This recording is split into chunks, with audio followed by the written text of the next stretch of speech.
Namo tassa bhagavato arahato samma sambuddhassa. Namo tassa bhagavato arahato samma sambuddhassa. So welcome everyone, and welcome to those people who are watching on Zoom, wherever you might be and whatever you might be doing. You're very welcome, and I'll try to remember that you're there watching. So May, perhaps you could give those sheets to some new people. There's 3, Adrian and Bronwyn down the back there. So tonight's topic is patience, and I thought we'd start by simply reflecting on the fact that the virtue or the quality of patience is not by any means unique to Buddhism, or for that matter unique to the Buddha. And so on the sheets I've given you, you'll see the very first quote there is from Marcus Aurelius, from his little book called The Meditations.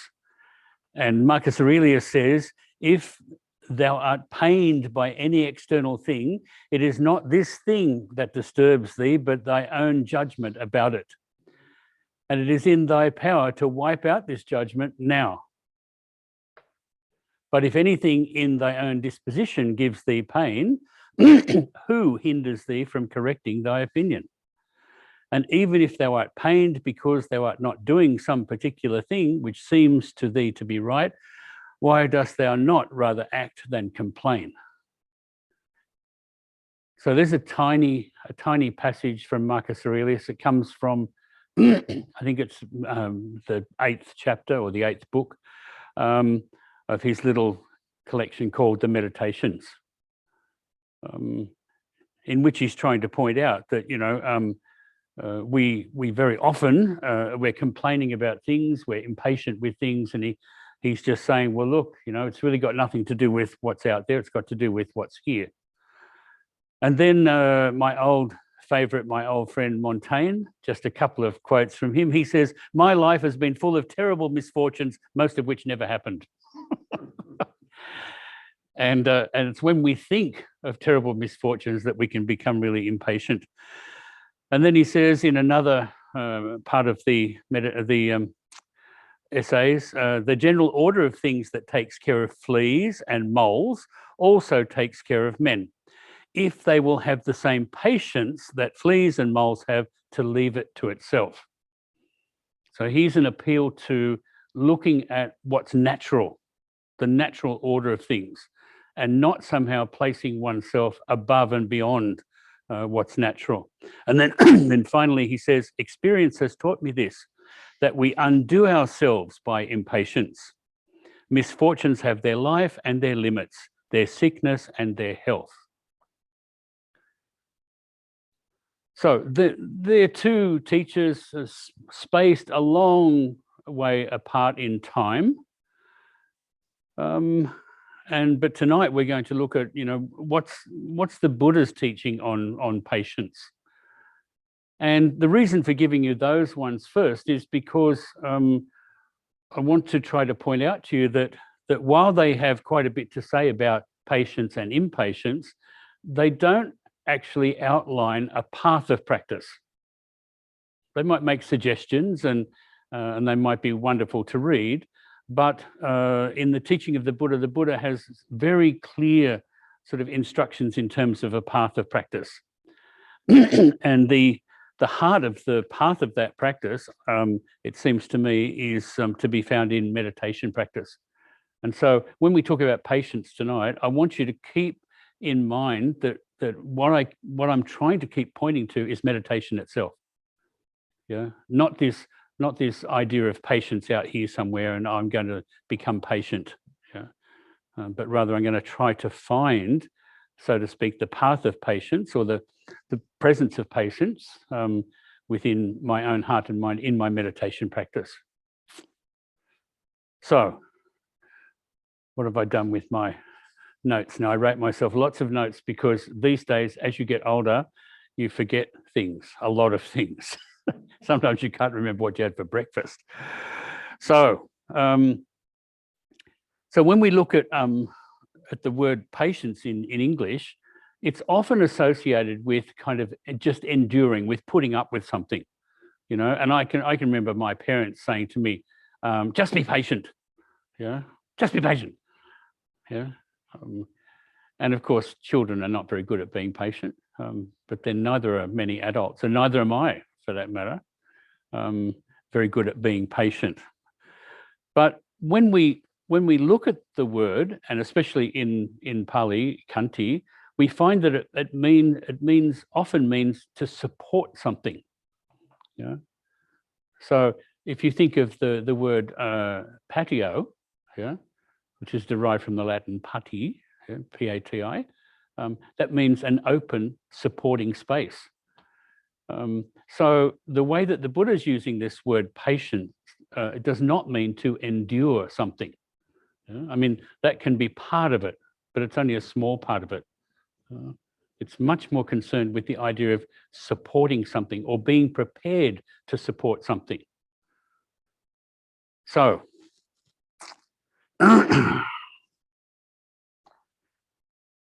in my experience anyway, I'm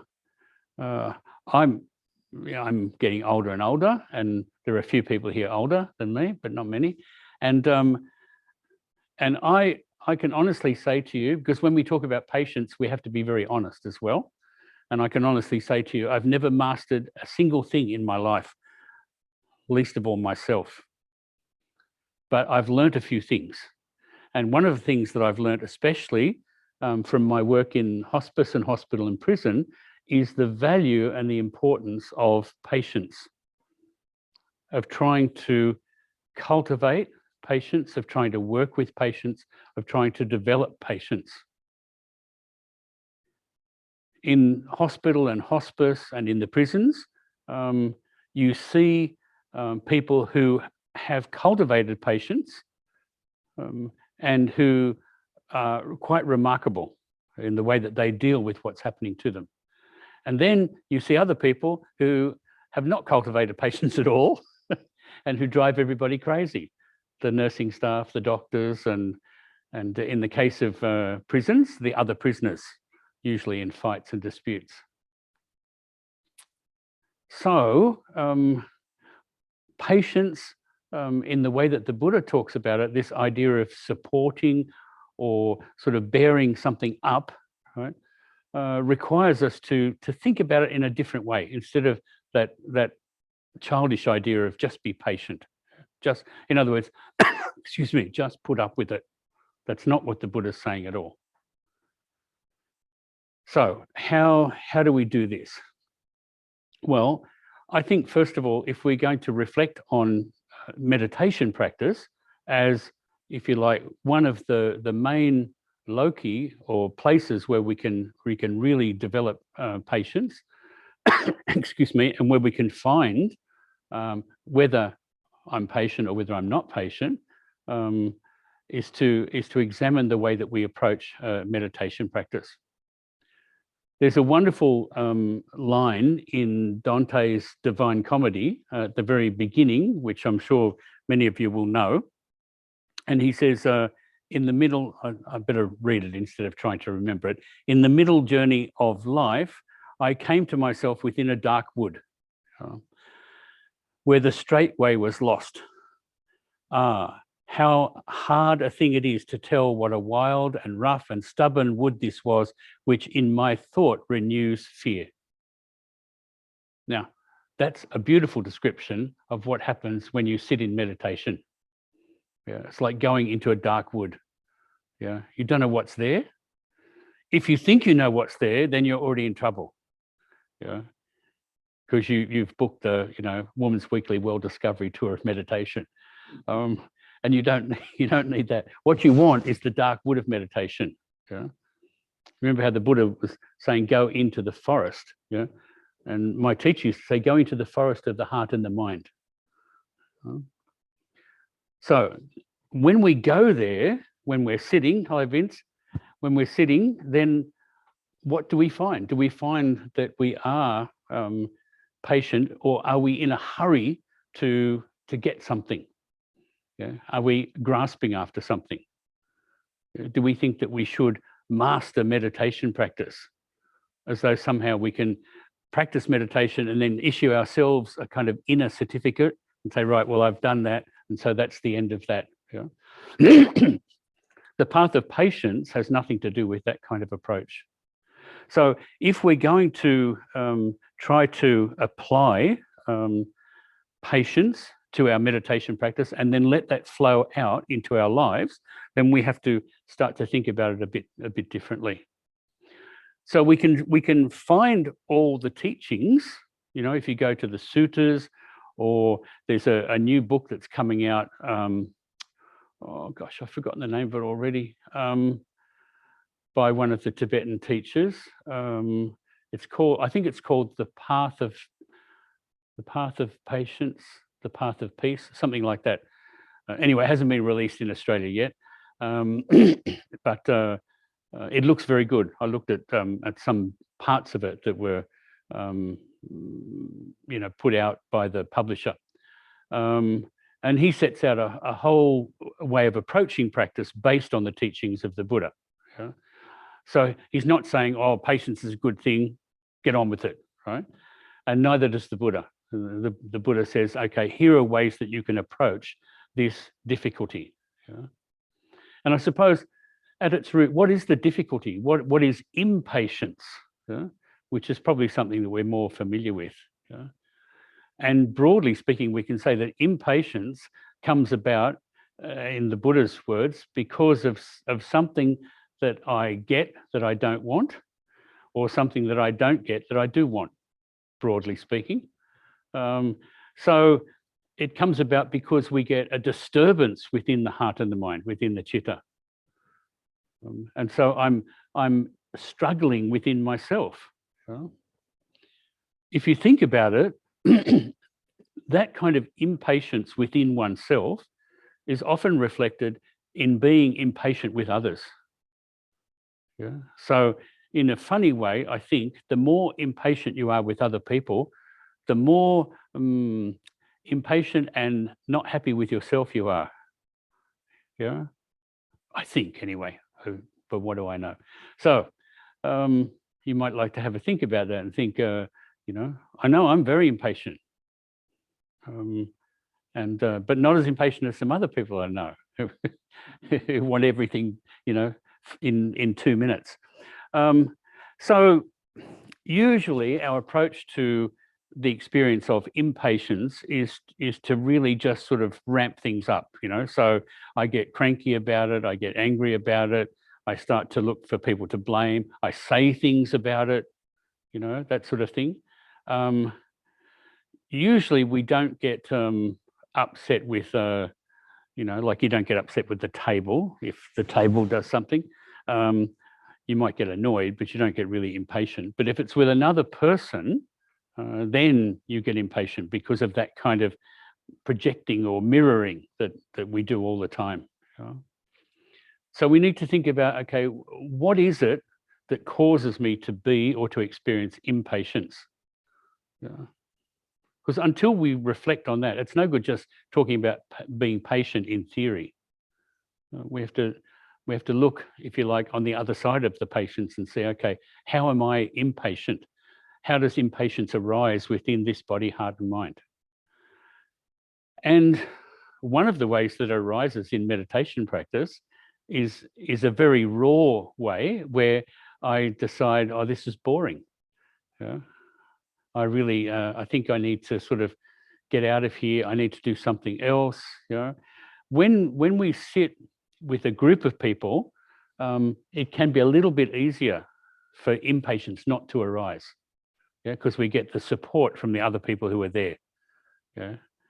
And we get the embarrassment if we suddenly chuck it all in. And mind you, it does happen in Thailand. Sometimes a group of monks will be sitting and then someone will just get up and go outside, make a cup of tea and then come back in. But usually, if you're sitting with a group of people, it's a little bit easier. But if we sit on our own, for example, at home, it's very easy to then, be sitting there and be impatient with what's happening, yeah, or with what we think is not happening. Like I should be making progress. I should be experiencing the 26th jhana now, yeah. Or I should have peace of heart and mind. Well, yes, that would be nice, yeah. But if I keep saying to myself, I should have, then there's no patience there. There's no supporting there. There's no being present there.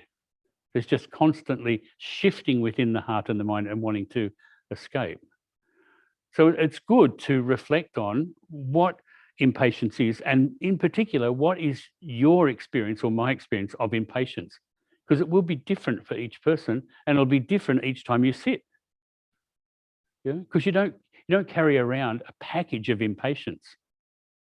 Yeah? So when you sit down for meditation and you say, put the impatience here, yeah, it doesn't work like that. Yeah? It will just arise as, excuse me, just as it will also go away. Yeah?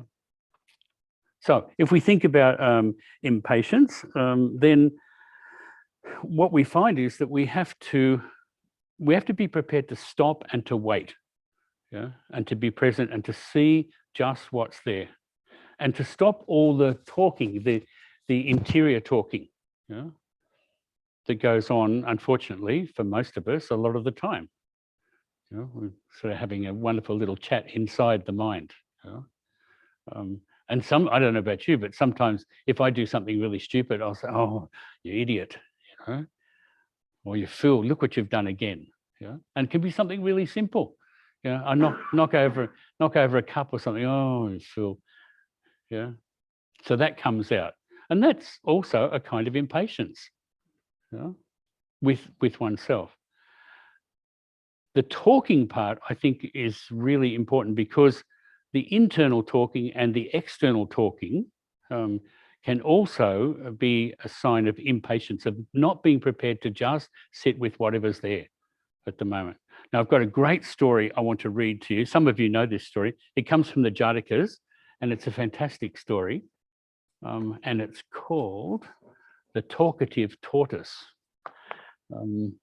Once I was trying to help someone who was doing some teaching of kindergarten children, and this person said, "I want something that I can teach the kids, maybe some Abhidhamma." Yeah? And I said, "Well, no, maybe, how about some Jataka stories? Everyone can enjoy a Jataka story." And this person said, "Oh, I hate those, they're stupid." So this is a stupid Jataka story, called The Talkative Tortoise. And for all of you who are watching at home, or one of you, then you'll find this in the collection known as the Jatakas. And the story goes like this. It says, the future Buddha was born in a minister's family when Brahmadatta was reigning in Benares, and when he grew up, he became the king's advisor in things temporal and spiritual. Now, this king was very talkative. While he was speaking, others had no opportunity for a word. And the future Buddha, wanting to cure this talkativeness of his, was constantly seeking for some means of doing so, and probably trying to get a word in edgeways, as we say in English. At that time, and so the Buddha tells this story, at that time, there was living in a pond in the Himalaya mountains a tortoise. Two young hunksers, or wild ducks, really wild geese, who came to feed there, made friends with the tortoise. And one day, when they become very friendly with him, they said to the tortoise, "Friend tortoise, the place where we live at the Golden Cave on Mount Beautiful in the Himalaya country is a delightful spot. Why don't you come there with us?" And the tortoise said, "But how can I get there?" "We can take you," they said, "if you can only hold your tongue and stop talking and say nothing to anybody." And the tortoise said, "Oh, I can do that. Take me with you." And they said, "That's right." And making the tortoise bite hold of a stick, they themselves took the two ends in their beaks and flew up into the air. So have this lovely image of the two geese with the piece of stick and the tortoise hanging off the stick in the air. Seeing him thus carried by the geese, some villagers called out, "Hey, two wild ducks are carrying a tortoise with a stick." Whereupon the tortoise wanted to say, "If my friends choose to carry me, what's that business? Is that any business of yours, you wretched slaves?" So just as the swift flight of the wild geese had brought him over the king's palace in the city of Benares, he let go of the stick because he was talking. And falling into the open courtyard, he split in two. And there arose a great cry, "Oh, a tortoise has fallen into the courtyard of the king and split into two." And the king, taking the future Buddha, went to the place surrounded by his courtiers, and looking at the tortoise, he said to the Buddha, "How did this tortoise come to be fallen here?" And the future Buddha said, long expecting and wishing, or he thought to himself, long expecting and wishing to admonish the king, have I sought for some means of doing so. This tortoise must have made friends with the geese, and they must have made him bite hold of the stick and have flown up into the air with him to the hills. But he, being unable to hold his tongue when he hears anyone else talk, he must have wanted to say something, and so let go of the stick and fallen from the sky and lost his life. And the Buddha then says, truly, King, those who are called chatterboxes, people whose words have no end, come to grief like this. So there's an example of, if you like, a little image of what can happen if we can't stop talking. And I think it's an example of talking inwardly and outwardly. And also notice that the tortoise was actually full of pride and arrogance, because he refers to the villagers as you lot of slaves down there. Look at me, I'm flying, through the air with my friends, the geese. I'm going to the golden palace in the Himalayas. And then the next thing, he's on the ground and he's broken in two. So his shell breaks open. It seems to me that in this little story, the tortoise could almost be seen as an image of atta, of self. It's got a hard casing, and when he can't stop, he falls and he shatters, just breaks. And that's what can happen to us in our meditation practice and in our effort to develop or cultivate patience, this quality of patience, or sustaining or supporting. So we have to stop the internal dialogue, and we have to stop doing anything. If we think that meditation practice is about doing 1, 2, 3, 4, then we can easily run into trouble, because we start ticking it off in our heads. Oh, I've done this now, no, I've done this now, I've done this now. And so the next thing will be this. I know I've told some of you before, I remember really well, and sadly, someone who came to see me once and said, Bhante, I'm this far away from enlightenment. This far away from enlightenment. And I said, oh, really? Well, that's good. That's lucky for you. Yes. And this person said to me, it should only be a day or two. A day or two, and he'd be enlightened. So unfortunately, we know from our own experience it doesn't work that way. So it's good to recognize that that by trying to practice and cultivate patience, because after all, it is the sixth of the paramis, so it's very important in the teaching of the Buddha, that we can also deepen and develop our meditation practice. It's also very important to remember that it's got nothing to do with suppression, that we're not trying to suppress something. So if things are arising within the heart and the mind, then we let them arise, and we sit with them, and we let them come into being, and we let them pass away again. Our job is not to be like a librarian, putting everything back on the right shelf. Oh yes, this goes over here and this goes somewhere else, and instead, our job in meditation practice and in cultivating patience is to be able to sit quietly, to sit still, to allow, so to speak, the heart and the mind to settle. Yeah? And then real patience has a chance of actually blossoming. Yeah? You might remember there's a sutra in which the Buddha talks about cultivating mindfulness to such an extent. He says it's as if you step into a lake. Yeah, you step into a lake, and on the far shore, which you can hardly see, a crane lands in the lake. Yeah, and you can feel the movement of the water. Yeah, so that's the kind of sensitivity that's required. But we can't get that by demanding of ourselves that we get it, because then we're just setting ourselves up for failure. So it requires that we're honest with ourselves and that we look at what really is going on, not what we'd like to be going on within ourselves. I should look at the time, shouldn't I? So in cultivating patience or Khanti, we have to also cultivate or try to develop a good relationship with ourselves. Yeah. So we can't constantly be, if you like, criticizing ourselves or saying, oh, I should have done this, I should have done that, I should have done something else. Yeah. But rather say, okay, this is what it's like at the moment. Yeah. I have to sit, I have to watch whatever this is as it arises, as it comes into being, and as it passes away again. And then patience itself will, so to speak, begin to arise. But of course, it's not an object. I've told some of you before.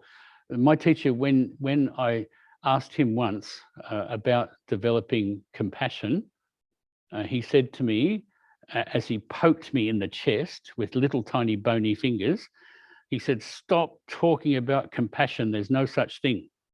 Yeah. And I thought, oh, okay. He said, "There's only being compassionate today, tomorrow, the day after tomorrow, and so on." Yeah. Well, it's the same with patience. Yeah. There's no such thing as patience. There's only being patient and cultivating patience and so on. Today, tomorrow, and so on. And one of the big obstacles, I think anyway, is within ourselves is, even though we talk about wanting to improve, we want to cultivate patience and so on, is that we're actually fearful of changing. Yeah. So even though we set up a goal out here, now most of us, I think, are not setting up the goal of Nibbana, not just at the moment anyway. Well, you might be, and if you are and you attain it this evening, well, that's good. You can give me a call and let me know, and we can all celebrate. But most of us have, if you like, smaller things that we want to attain. But if we keep sort of building these things up like Lego blocks, then in a funny sort of way, we're never actually going to attain them. Because they're always things that are, so to speak, outside ourselves. And we know, instinctively, we know that in order to, if you like, come to that particular thing, something here has to change. And we could put it much more crudely, something here has to die. Yeah. Something within this heart and mind has to die. And of course, the thing that has to die is the attachment. And the attachment has many, many ways of expressing itself. Again, to just go back to something my teacher said to somebody else, not to me, but I was doing the translating for this person. And my teacher said to this person, "Your heart is bound up with cord, right? Tied up with cord all over, right?" And he said, "And so what you need to do," he says, you go in there, he said, "you can't take a knife, you can't take a pair of scissors." Yeah. He said, "What you have to do is you have to unwind that cord." Yeah. And this person looked a bit puzzled. And then he said, "And when you've unwound it," he said, "you'll have two things. You'll have a wonderful ball of cord and a free heart." So what is the cord? The cord is the things that cause us problems, the things that we produce, if you like, a bit like the tortoise shell, the things that are produced by this hard clinging attachment to a self. So we can practice in this way, and each time we practice, we can try to practice not holding on, even to the practice itself. And that's hard to do because as human beings, we, pardon me, we constantly set goals. Yeah. Oh, now I want this, I want that. You know, a lot of us at the moment, I'm sure, are having great trouble because you can't travel anywhere. Yeah. Oh, wouldn't it be nice to go here or go there or go somewhere else? Yeah. That's a goal. Yeah. And even simpler goals, when all the restrictions were in place, you couldn't have. Yeah. I went to a friend's funeral, a really old friend's funeral, and they only allowed 22 people to attend the funeral. Well, the goal would have been, from the point of view of the friends, get everybody there. You know, there could have been hundreds of people, but it wasn't to be. So when we practice, we have to recognize that if we're constantly setting up these goals, then in a way we're setting ourselves up to fail. Yeah? And patience really means sitting and looking and saying, oh, okay, here's another goal that I'm putting up, so to speak. Here's another way of thinking about it is, here's another image of myself that I've just created. Yeah? Some of you will remember, now I've forgotten who the poet is, but there's a wonderful poem called Ozymandias. Anyone remember who it was? Is it? Yeah. It's a great poem. Yeah. It's all about the inscription that's on the base of a statue, but the statue, apart from the feet, are gone, and it's all about how great I am. You know, here I am, Ozymandias, and all that's left are the feet on the great big pedestal. So unfortunately, that's one of the things we do as human beings. Now I'm going to be like this, now I'm going to be like that, and so on. So we're constantly projecting images of how I'd like to be, instead of just being prepared to settle down and to sit and to see, okay, what is there? To be prepared to explore, if you like, what's there, instead of dressing up the cave of the heart and mind, you know, constantly changing the scenery, like in a theatre or at the opera or something.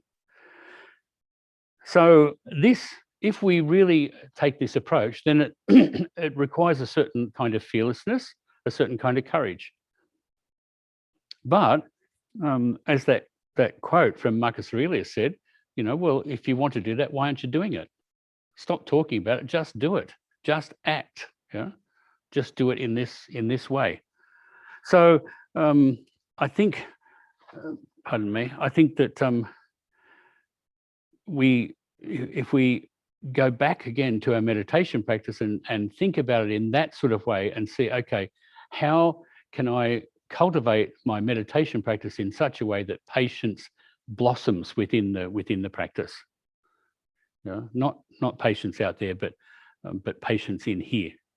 The other thing is that some people think that practicing patience means I just ignore certain things, you know, certain things I don't like. But it doesn't mean that at all. It actually means I pay attention to them. Yeah. I think now, is it not Pemba Children? Kathleen MacDonald, I think, in a little article that she wrote some time ago, talks about, and I think it was a niece of hers, and she says to the niece about going to school, and the niece said, "Oh, I hate school." Yeah? And she says, "Why?" "Oh, it's so boring," she says. And then Kathleen MacDonald points out to her some of what's interesting in the boringness itself. You know, like have a look. Well, what, you know, why do you think it's boring? What are the things that make up the experience of boredom and so on? And then the little girl says, "Oh, yeah." Doesn't mean she likes going to school, but still. So I'm falling apart. Am I still here? Yeah. Well, more or less. Oh dear. So I suppose the real trigger for developing patience or wanting to develop patience is the experience of pain and suffering, which we all have, whether we want it or don't want it. The Buddha keeps pointing out, there it is.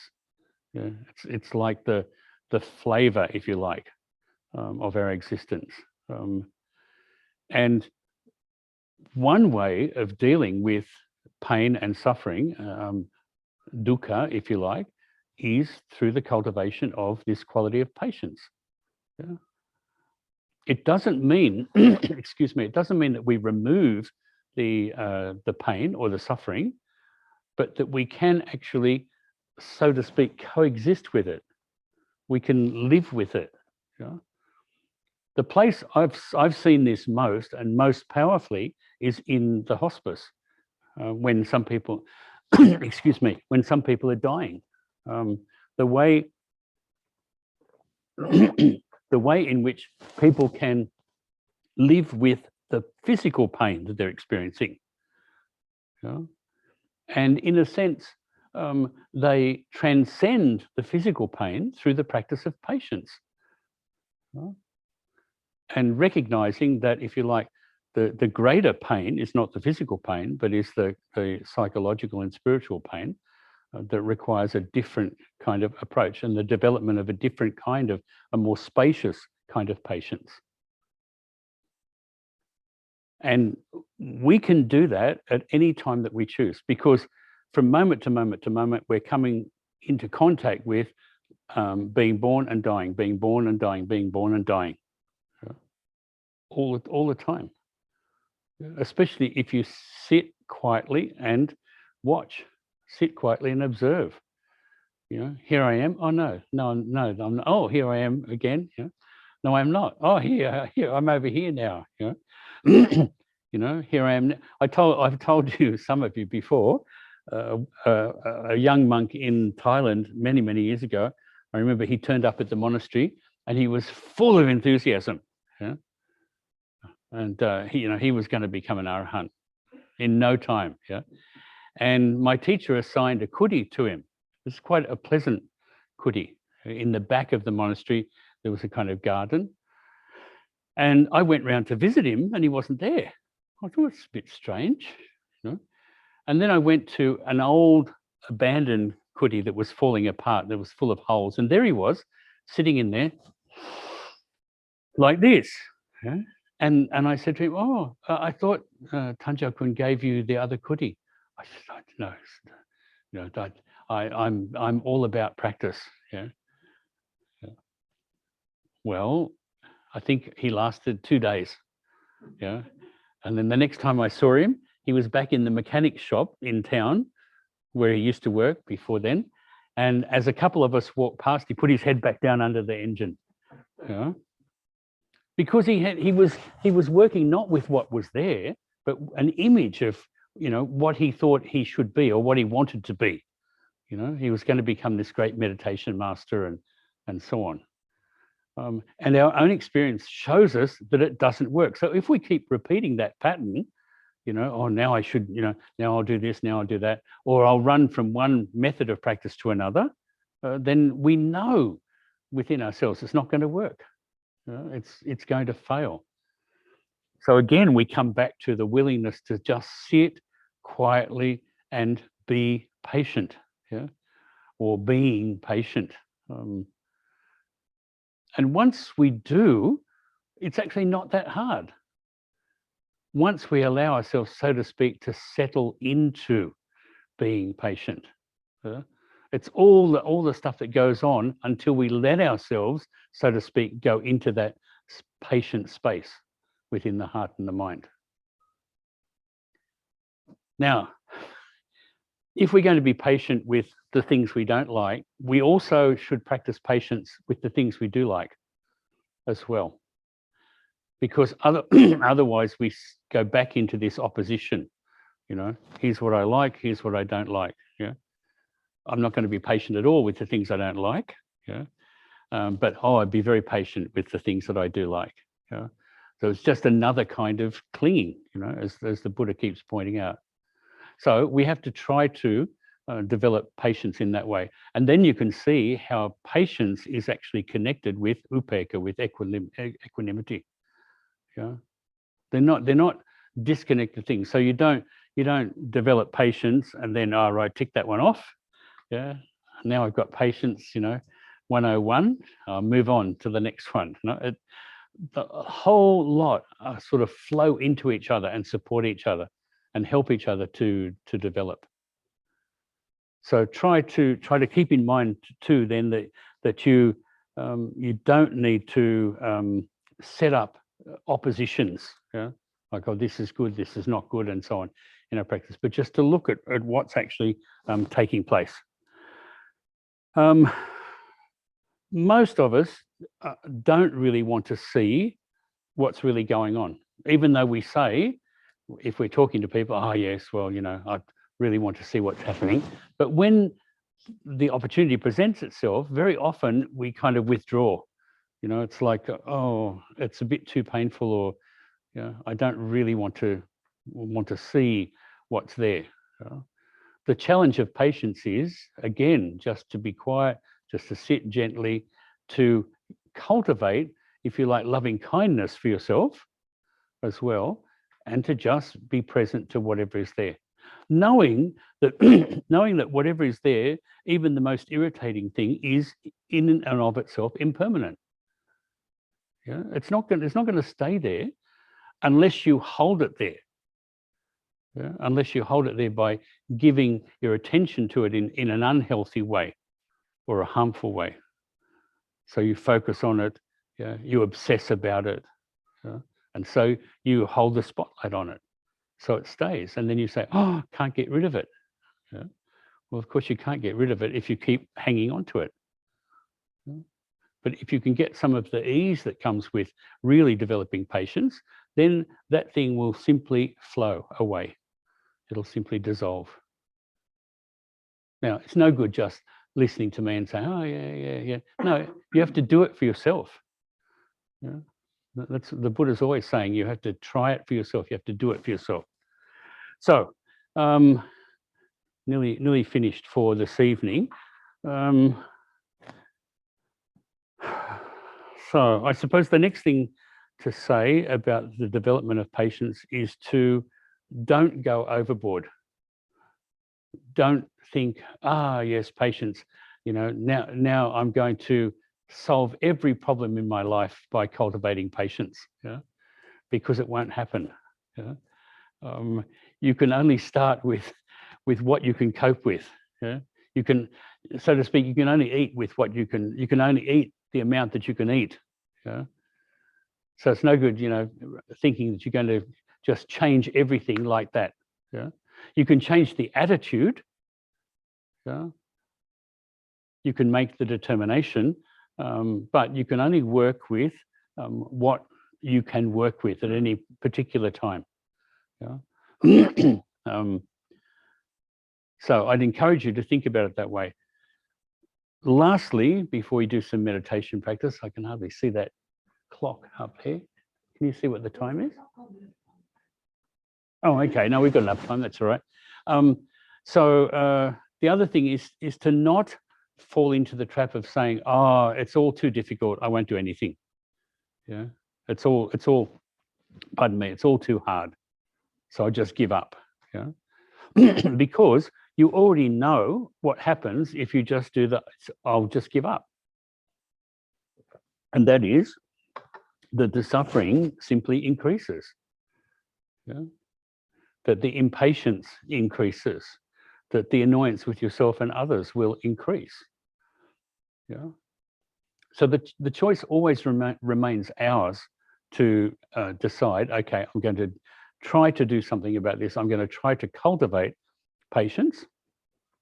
Excuse me, I'm going to try to become more patient, or being more patient. One good way of doing this is a very old tradition in the monastic tradition, is to, when you wake up in the morning, you make a number of kind of, if you like, promises to yourself, and so you might say, okay, pardon me, today I'm going to try to cultivate patience. I'm try to become more patient. Yeah. And then at the end of the day, you can do a little review or a little reflection. What you don't do is say, oh, it's absolutely hopeless today. You know, I said this, I said that, I did this, I did that. No? If you do that, it's like you're cutting your own head off, yeah, at the end of the day. So you have to look at it and you say, okay, in this particular situation or this particular area, it wasn't too bad. Yeah. Over here, well, it wasn't so good, but you know, I have to be patient with my developing patience. Yeah. And that's again, I think, where loving kindness comes in. Yeah. Developing loving kindness for yourself. Not as a way of excusing your lack of patience or your impatience, but rather being honest and being realistic about it. Yeah. And saying, oh, okay. Yeah. Now I said to you at the beginning, you know, I've not mastered anything, least of all myself, but I've learned a lot of things, and through other human beings, other people, not through books. You know, I said weeks and weeks ago here about books are great. They're really, really good and all the rest of it. But, you know, it's through interaction with others that really can bring about a change. And if you look at the sutras, here we go, I'm pointing back to books again. If you look at the sutras, that's exactly what happened to people when they met the Buddha. You know, the Buddha didn't say, oh, have you read my newest book? You know, I just wrote this one yesterday on some palm leaves. You know, it's going to be it's going to be a bestseller. Oprah's going to review it, be part of her book club. No, they had a living encounter. Yeah, the two human beings met each other. Yeah, and the usual thing was that people were amazed at their encounter with the Buddha. Well, so to cultivate patience, we need other human beings to practice with. Yeah, and we need to practice with ourselves as well. Yeah, which is really the seed of all impatience, because the problem is not with other people, no matter how annoying they are.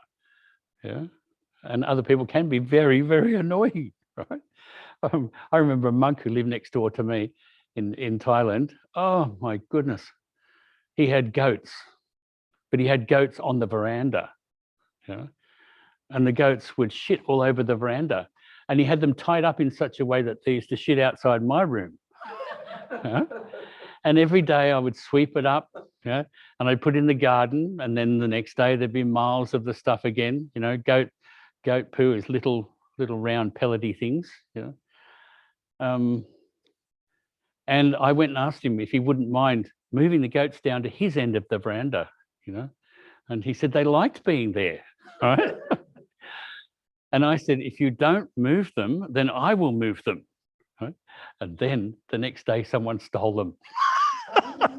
And of course, who was the prime suspect? Me.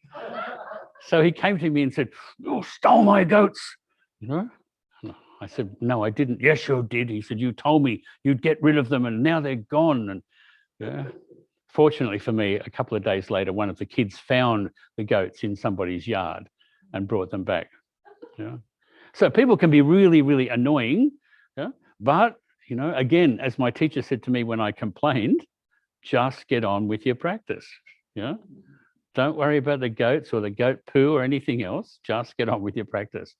And it's quite true. So since we can make the effort to practice, then that's all we need to do. We just need to try. Yeah? We don't have to become the most patient person in the world. Yeah? There's another great Jataka story we might look at next week about the most patient person in the world. But we can look at that next week. Now, on the sheets that I gave you tonight, you had on the front of one sheet, you had those little quotes from Marcus Aurelius and Montaigne, and then a quote from the Dhammapada. Not from speaking much is one called clever. The patient one is free from anger and free from fear. only such steady or steadily, it should be persisting one, is rightly called clever. And I put the little picture of the man sleeping on the back of a tiger, because in a way that's an image of cultivating patience. The tiger's like all the things inside us that wants to sort of, roar and get angry and change things and so on through the use of force and violence and sound, sound and fury. And there's this is a famous Chinese painting, I think. The tiger sound asleep, the monk sound asleep, resting on the tiger. On the back of that sheet, I've given you just a few verses from Shantideva's Guide to the Bodhisattva's Way of Life. And it's chapter 6. The whole chapter is devoted to Khanti, or patience. So I just put a few, and we'll look at that next week. And I'm going to give you tonight some homework, right? And people who turn up next week and think they escaped the homework, they won't. So these are just some little reflections for you to do during the week yourself. No, there's nothing compulsory about them. I won't be materializing in your room and saying, why haven't you done number 1? But it's just a few things connected with patience that you can use as a kind of checklist, and just sort of say, like the first one says, reflect on what personal obstacles you might have that interfere with persevering with a difficult activity. What sorts of things might come up? What abilities and understanding do you have that help you to stick with doing something you've committed yourself to? So it's just a little, sit down and think for a couple of minutes about it. Anyway, there's a few of them there, and then there's some practices to try at the end. So I'll give you those in a little while. So we might do a little bit of meditation practice now. I've been told that ringing the bell doesn't really work, but do you think it does? Chris said that when you ring the bell, well, let's have the other bell, the big bell. Thank you. Yeah, it takes the sound away. Okay. Oh, well, I try it on the head. Okay. So try to just let yourself relax. Thich Nhat Hanh has a wonderful practice for relaxing, which you can find in his book on anger. There's a couple of practices in there, but one of them is a practice in which he says, look, just sit down or lie down and relax to begin with. Never mind setting all sorts of things up. I should do this, I should do that. So let's try anyway to be as relaxed as possible and to let patience begin to arise.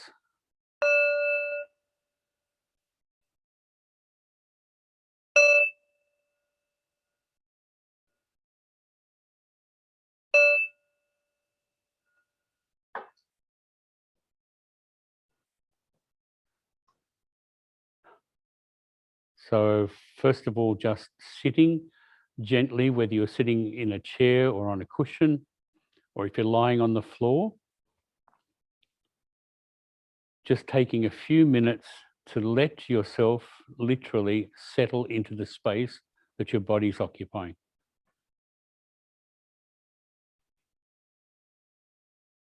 You don't need to start planning. You don't need to start doing anything apart from resting.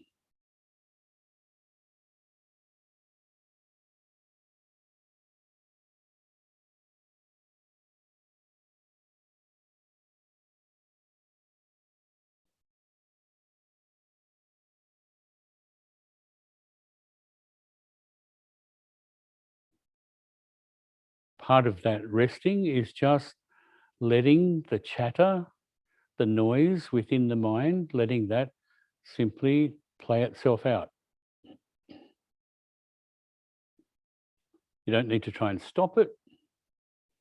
Just let it arise, let it come into being, let it go.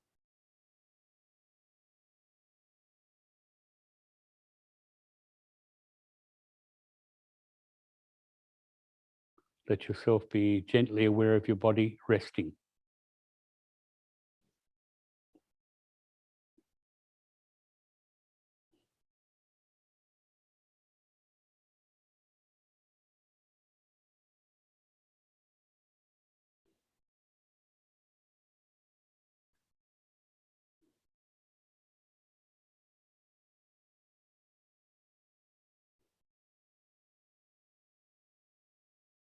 And as you rest, let yourself just be gently aware of your own breathing. You're not counting breaths. You're not trying to in any way direct or control the breath, just being aware of the breath.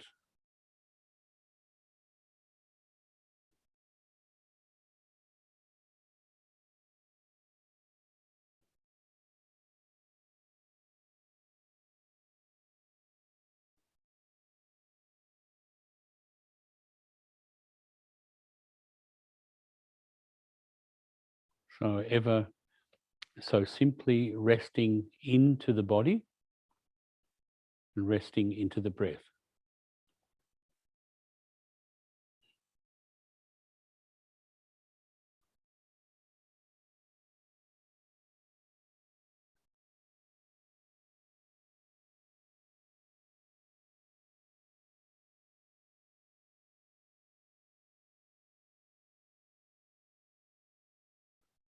You can be aware of the sounds around you, but again, just let them come into being and pass away again. You're not trying to stop them. You're not trying to hang on to them. You're not trying to construct a story about them.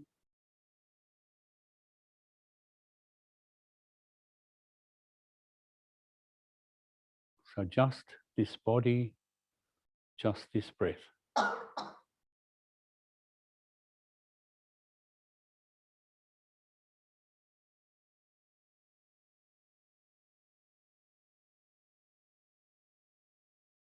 And you can begin to notice how the body and the breath slowly and gently begin to settle.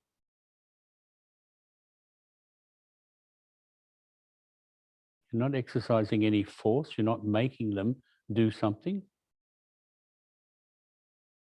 You're simply allowing.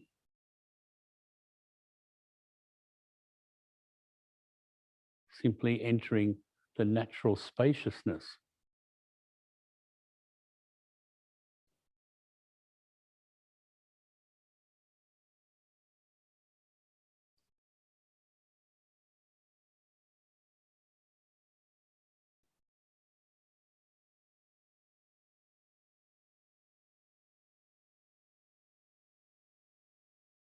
And now, gently and simply within your own heart and mind, you can make a little act of generosity, an act of dana, and give yourself or dedicate to yourself this time, these few minutes for your meditation practice.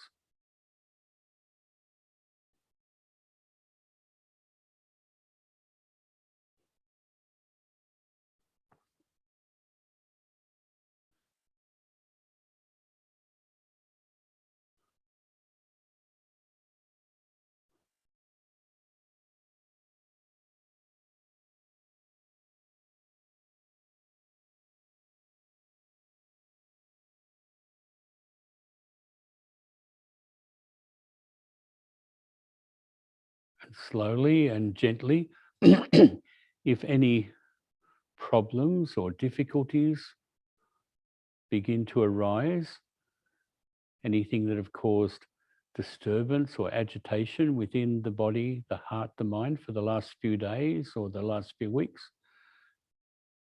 If those things arise, then just let them arise and let them slowly pass away again. Coming back again to the body and to the breath.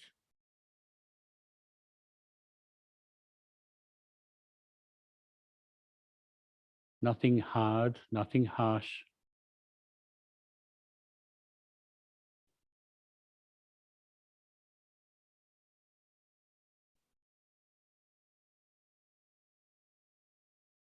I've given myself this time, so let me rest into it.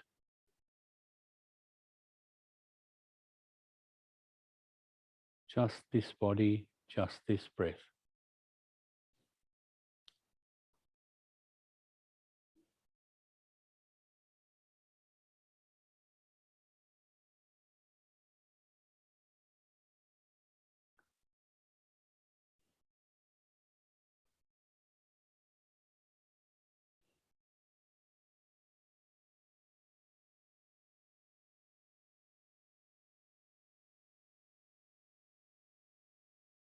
And just allow yourself to experience the spaciousness and openness which is there within your heart and your mind when you stop grasping, when you stop filling up the heart and the mind, when you stop trying to step out of that space. That in these few moments, there's nothing to do, just to rest within that spaciousness, that openness, that emptiness.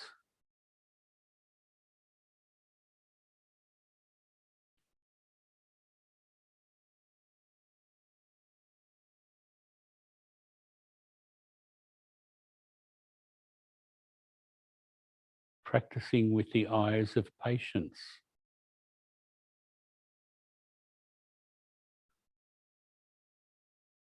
Now this is arising, now that is arising. This is passing away, that's passing away.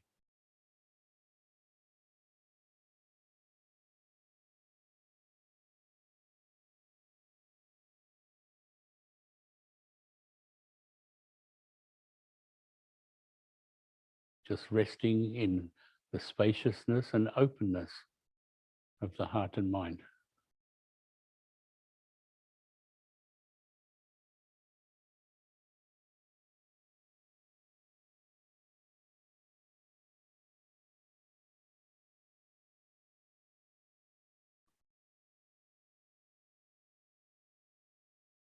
Nothing to be afraid of, nothing to fear.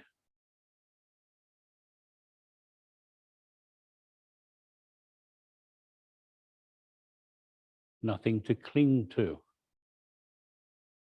nothing to grasp.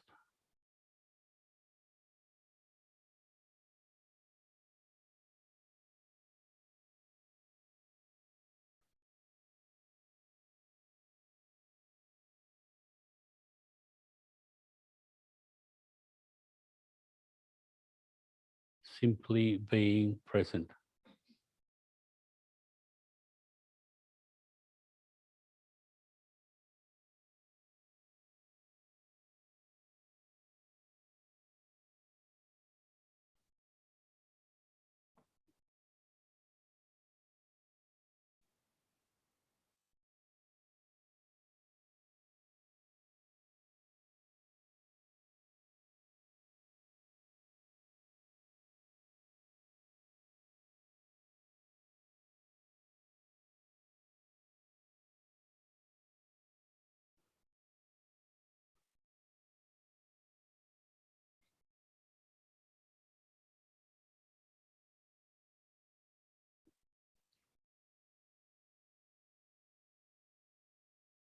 Knowing I can allow whatever arises to arise and to pass away again.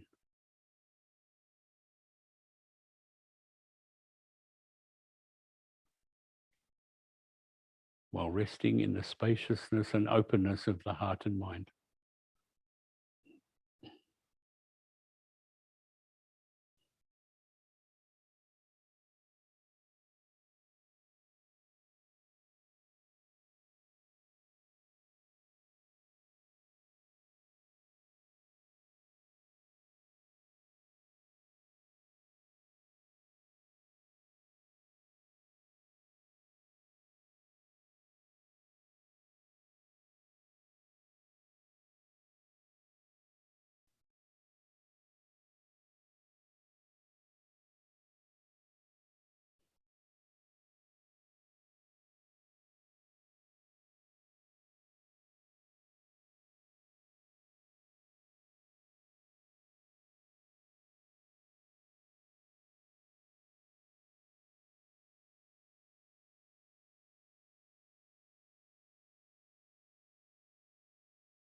If there's movement within the heart and mind, never mind.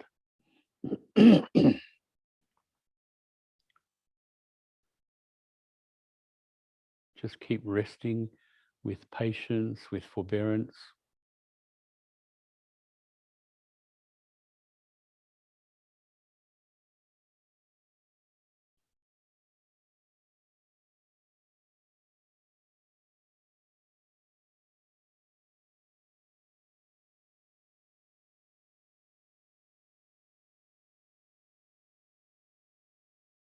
simply patiently allowing the turbulence of the heart and the mind to settle, to fall away.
The great Master Dogen Zenji, in trying to describe what you're doing, wrote a verse, a poem.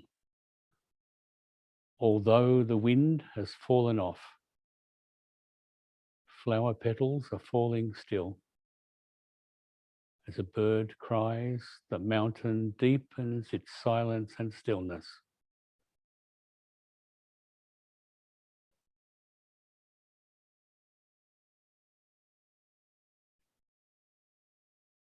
So just patiently entering that silence and stillness.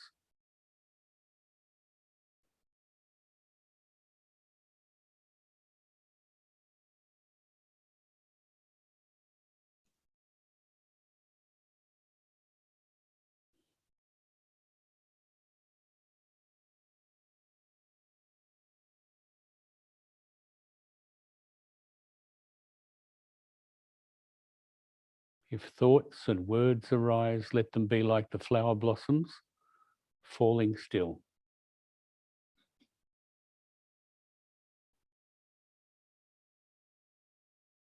If feelings arise, let them be like the sound of the calling bird, echoing through the mountain's vastness.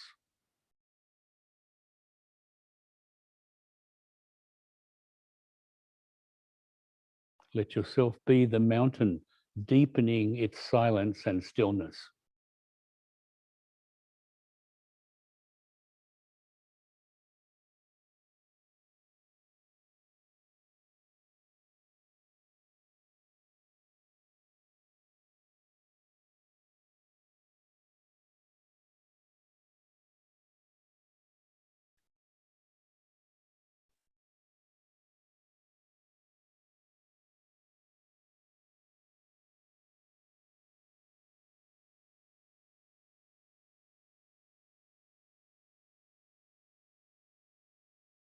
Being patient, being present.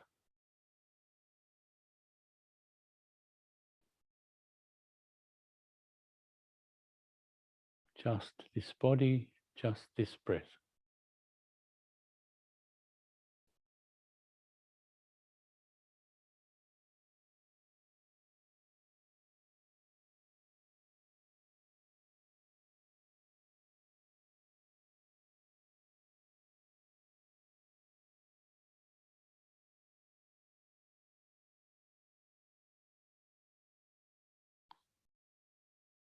And as you begin to end this small meditation practice, make a little dedication within your own heart and mind.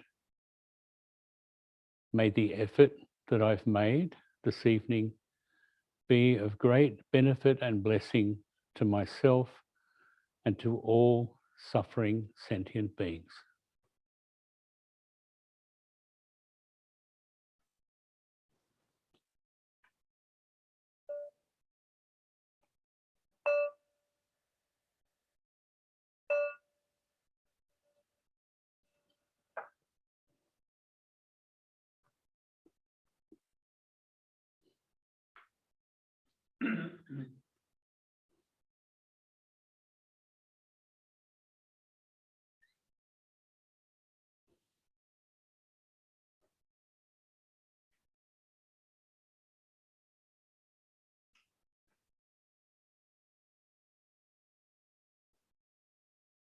So we've got just a few minutes left. And if people want to ask anything, or do you normally do that? Yeah. If you want to ask anything or you want to say something, then feel free.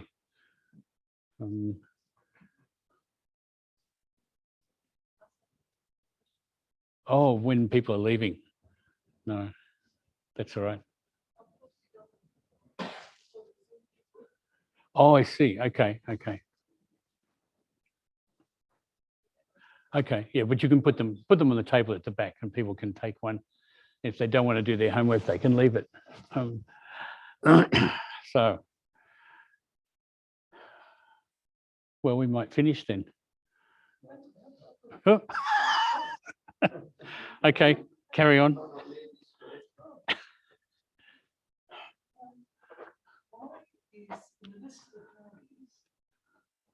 Why is renunciation so much before patience? Oh, In my mind, they go together quite well. yeah. They all support each other, don't they? Yeah.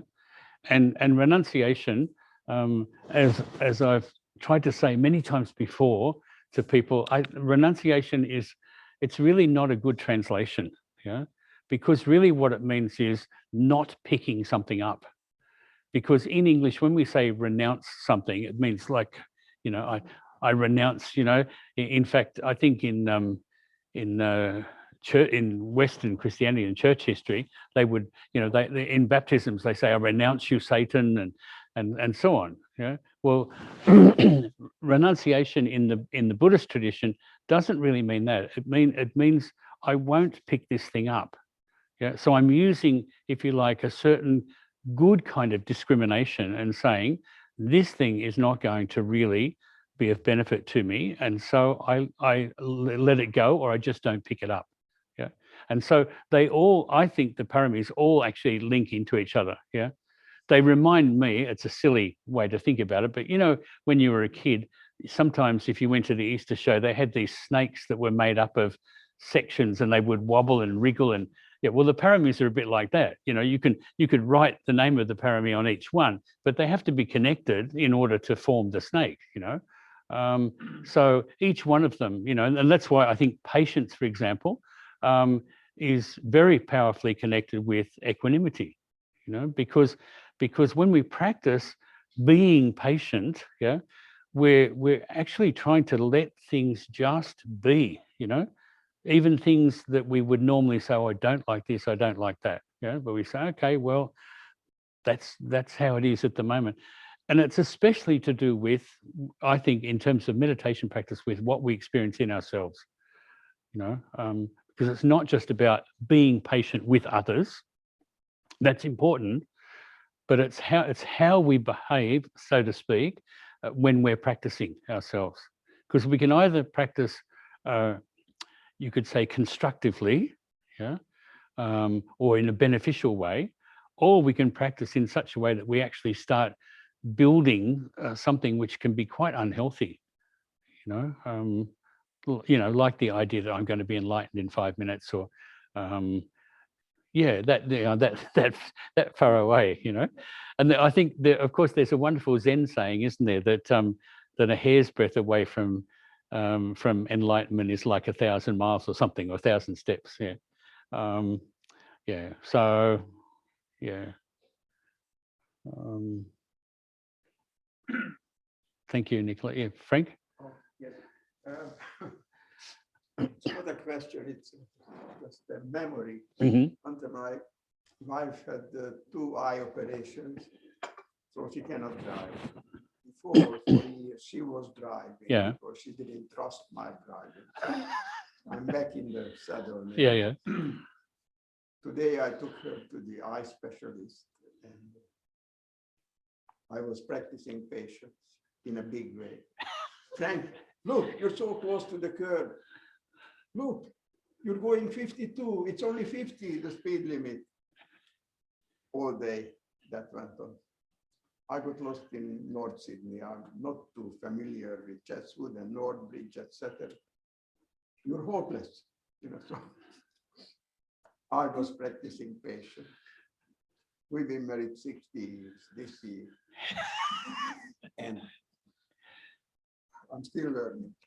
But I tell you, she's my best teacher. Without her, I would not have known what patience is, what humility is, and what gratitude is. And I learned that without humility, there's no gratitude. Yeah. So, fantastic teacher. But driving, living together in the COVID whole year, we were locked up together. After 60 years, I mean, it's not an easy, easy thing.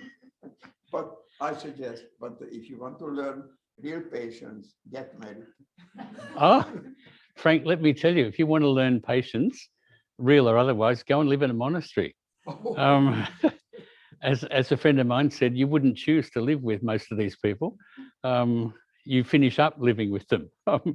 So it's a little bit like marriage, except it's easier to run away from a monastery than it is to.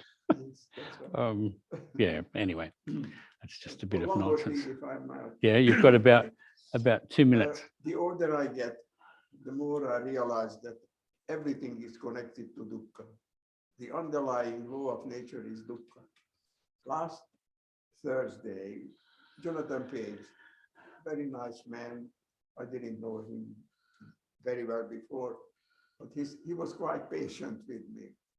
So he was doing the Dhamma talk, and I thought, I'm so lucky that a great man, a doctor, oncologist, teaching me, a small pastry cook. I never had schooling, whatever. And then I noticed that there was a small hole on his sock. And that taught me a great lesson. Taught me that the great doctor is living just like I do, just like we all do, living through dukkha. Doesn't matter what a great person he is, and I'm nothing.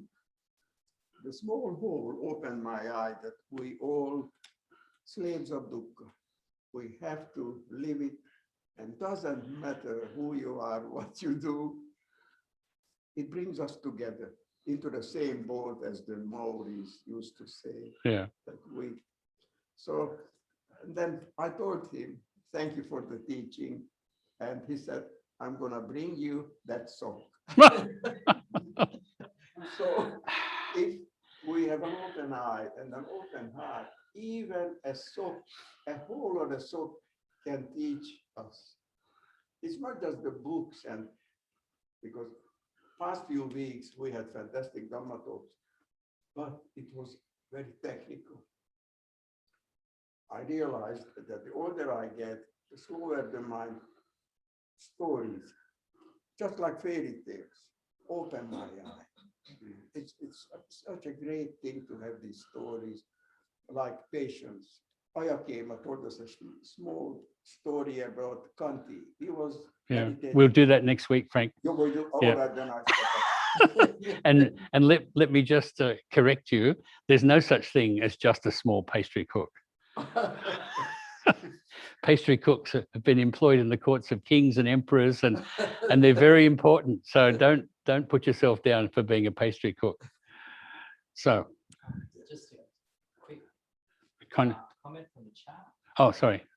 Molly said that the book Bhante, that you referred to is Peaceful Heart, the Buddhist Practice of Patience by Dziga Kongtrul Rinpoche. That's it. Yeah, but you can't get it yet. I tried, and it's not in Australia at the moment. Never mind, it will be eventually. Yeah. So thank you. Okay. So are we finished? Is that a sort of, as they say, a wrap? So thank you everyone for coming. Thank you to tonight. the people on Zoom. Yeah. So we pay respect to. Okay. Is it switched off? It's still on. Oh, is it? Okay. All right. Yatha varivahapura paripurenti sagarang ewang me wangitodinang petanang upakapati chitang patitang tunghang kipamewa samijatu sabe porentu sankapa chantopanara soyata mani jatira soyata Sapitio haviva chanto saparoko vina satuma te bhavan mantarayo sukiti kayuko bhava abhiva tanasili sanichang utang pachayinoja taro dhamma vatanti ayuvano sukhang Palang bhavatu sapamangalang rakantu sabha devata sabha bhutanupa na sata sohoti bhavantu te bhavatu sapamangalang rakantu sabha devata sabha tamma nupahvena sata sohoti bhavantu te bhavatu sapamangalang rakantu sabha devata sabha sankanu Pavena sada soti pavantu te. Thank you, Bhante. Okay, thank you, everyone.